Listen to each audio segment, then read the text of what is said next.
Hi guys, thank you so much for coming on my page to learn one or two things about the residency interview process. I put up a post on my stories a few days ago to just gather some information about what IMGs want to know about interviews. And I have a list of questions here from that post, and I'll go over them. Some of them are repetitive, so I'll just go over the key points based on your questions. But just to give you a little bit of insight, the interview process is probably the best thing that can happen throughout your whole entire IMG course. Meaning, when you get an interview, what that really means is the program likes you, okay? They like what they've seen on paper, but they're calling you for a one-on-one interview to determine whether you are compatible for them or whether you find them compatible to be a part of their group. So it's a two-way street, meaning the conversation happens between you and the program. It's just not them asking you questions, but you should be engaged, intuitive. You need that emotional intelligence to be able to relay your interest or lack thereof. I mean, some people, after an interview, you just know they're not interested in the program. And that's totally fine because it helps the program at least determine how they're going to sieve through candidates. It wouldn't be you. So if you want to know how to build compatibility, likability, and how to show that you are truly a good fit for a program, then I'll answer some of these questions and you can gain some insight from them. Just as an FYI, I do have a coaching program for IMGs that are wanting some interview practice, one-on-one, individualized, personalized with me. It's on imgroadmap.com. You can check it out. And that link is always in my bio, as you know. But I'm just going to answer your questions. So, someone asked, how do you prepare? This is Susan T. Groom. She says, how do you prepare for questions to ask for faculty? So, easy way, there are tons of, if you just Google it, there are tons of great questions you can ask faculty. But one thing I want to caution you is don't ask questions that are the answers are easily available on their website, because you don't want to ask questions that show that you did not do your homework. So you really want to be intuitive about the types of questions to ask. You should ask questions relating to the academic success of prior graduates, because that shows that you're thinking ahead. You're thinking about what you're going to do afterwards. If you're applying to a specialty that has subspecialty options, you may want to ask, percentage of people that eventually pursue that path. You may want to ask questions regarding outcomes in final boards and things like that.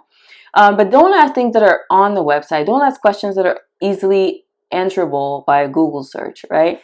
You can ask questions relating to the conversation that you and that faculty member just had. So if they asked you a question about maybe your upbringing and they said something about themselves in that process that shows that you guys have some similarity, you can just ask them more about their own take on that particular topic or that particular point.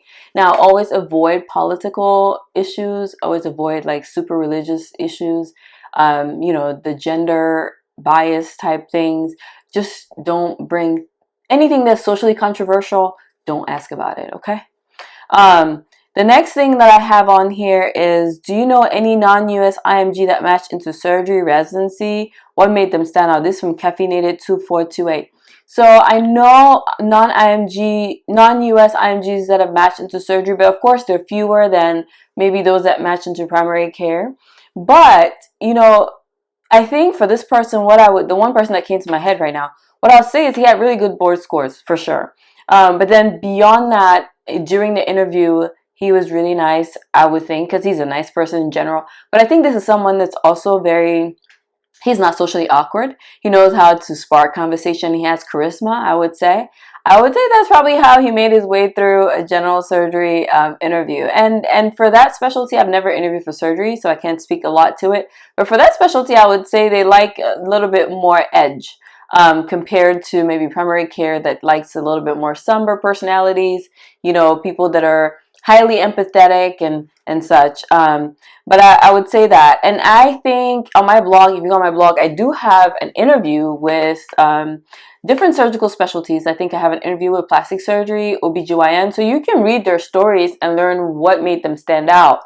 And that's theencouragingdoc.com. The link is in my bio. That's another place to search. Now, going to the next question. This is from Aura Arazakon MD. Okay, I'm sorry if I butchered anybody's name. How do I emphasize my training in a resource-limited charity hospital without offending U.S. doctors? I think if you've worked in a resource-limited area, that is a strong advantage. You should not be trying to hide that. You should be trying to showcase that, because that's an advantage. I mean, it just means that you're very well experienced with working in underserved areas, which is an area that hires a lot of IMGs, whether it's during residency or after residency. So working in a resource limited charity hospital is actually a strength. So you should think about experiences that you learned, or think about stories. Stories are a great way to relay a message. Okay, so what I'd say is, think about a story about a time where you did something that was absolutely phenomenal that could not have been thought about by anybody else. So I'll give you an example. For example, my mom is a pediatrician in Cameroon, and she told me a fascinating story that I'll never forget. And every time I meet other pediatricians here, I share that story, and they're like, wow. She made an incubator out of hot water bottles from old wine bottles. And that was in a time where they were short of resources. So when she relays that story to pediatricians or other people that are neonatologists that come home to Cameroon or go to rural areas to practice, that story, it's like, whoa, like, can you imagine not having a resource at a time when you need it, and then you have to you have to create something out of nothing. So do share stories. That's a great way to show what you've learned. But of course, you only talk about that if you've been asked about it. Okay. Next question, is there a book or a good resource that I can read to know about the best way to answer questions? The thing is, there's several. Actually, let me take that back. Go to google.com and just type out frequently asked interview questions for whatever specialty that you're interviewing for, and you put that on Google, you find tons of questions. Now, the answers are going to vary. The way that you answer a question is going to be different from the way I answer a question, and that's the big take-home point here. Because you're going to ask a question, and this was Brenda Ramirez, MD. You're going to answer a question based on your experiences, your lifestyle, and that's what programs want to know. They want to know whether you are compatible with them and whether you find them compatible with you. They want to find out if you're a good fit. So really, it's not about just memorizing questions, because you walk into a program interview and they'll throw a case scenario at you. How are you going to manage that? They'll take you into morning report or noon report and want you to participate. Are you ready for that kind of a scenario? The next thing is they can ask you questions like, tell me about yourself.